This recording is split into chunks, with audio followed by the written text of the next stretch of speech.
რუსთავის მერია და ენერგეტიკისა და წყალმომარაგების კომისია რუსთავის წყალმომარაგების სისტემაზე მიმდინარე პროექტების მონიტორინგს განაგრძობენ. GVP მხრამი რუსთავის მაგისტრალური წყალსადენის რეაბილიტაციის მესამე ეტაპი დაიწყო. პროექტი 1 კილომეტრის სიგრძის მაგისტრალური მილსადენის შეცვლას ითვალისწინებს.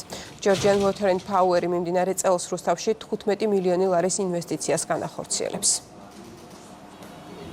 გვაქვს მიზანი და გეგმა, რომ რუსთავში წყალმომარაგების პრობლემები უნდა დავასრულოთ, ვაგრძელებთ სამუშაო შეხვედრებს სემეკთან, GVP-ის წარმომადგენლებთან ერთად, ვაყენებთ ყველა იმ პრობლემურ საკითხს, რაც მოსახლეობისთვის ჩვენს ქალაქში არის მნიშვნელოვანი. ის სამუშაოები, რომელიც აქტიურად მიმდინარეობს, ეს ტემპი უნდა გაგრძელდეს, შენარჩუნდეს იმისათვის, რომ თითოეულ პრობლემას, თითოეულ უბანში მივხედოთ სათანადოდ და მოვაგვაროთ ეს საკითხები. მიმდინარე წელს ჯამურად 15 მილიონამდე ლარის ინვესტიცია გვაქვს დაგეგმილი რუსთავის წყალმომარაგების სისტემაში, რომელიც ხმარდება ენერგეტიკული თვალსაზრისით ელექტრომომარაგებასთან დაკავშირებულ საკითხებს.